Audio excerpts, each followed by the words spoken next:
សួស្តីទាំងអស់គ្នាសម្រាប់អ្នកដែលចង់ក្លាយខ្លួនជាដៃគូរបស់ Chicken Me អាចឲ្យអ្នកទាំងនេះតាំងផលិតផលឬក៏សេវាកម្មរបស់អ្នកទាំងអស់គ្នានៅក្នុង app Chicken Me លើមុខងារ Benefit Me អាច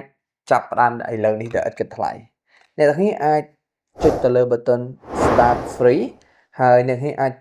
ដាក់លក់ផលិតផលរបស់អ្នកទាំងអស់គ្នាបានរហូតដល់10ផលិតផលហើយ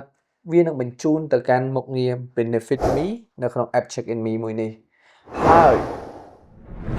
បុគ្គលិកឬក៏អ្នកប្រើប្រាស់ app របស់ Chicken Me ទាំងអស់ទាំង200,000នាក់នឹងឃើញផលិតផលរបស់ទាំងអស់គ្នាឃើញអំពីក្រុមហ៊ុនរបស់អ្នកទាំងអស់គ្នា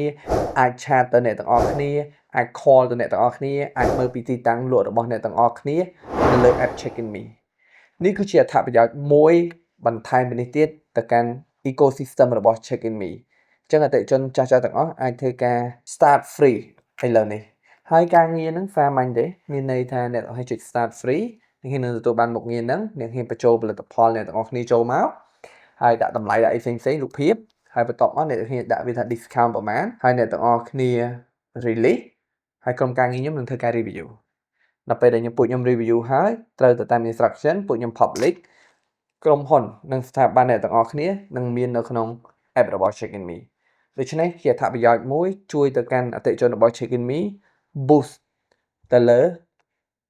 ការលក់បង្កើនការលក់បង្កើតអតិថិជនថ្មីបន្ថែមទៀតឬក៏បង្កើត lead ថ្មីបន្ថែមទៀត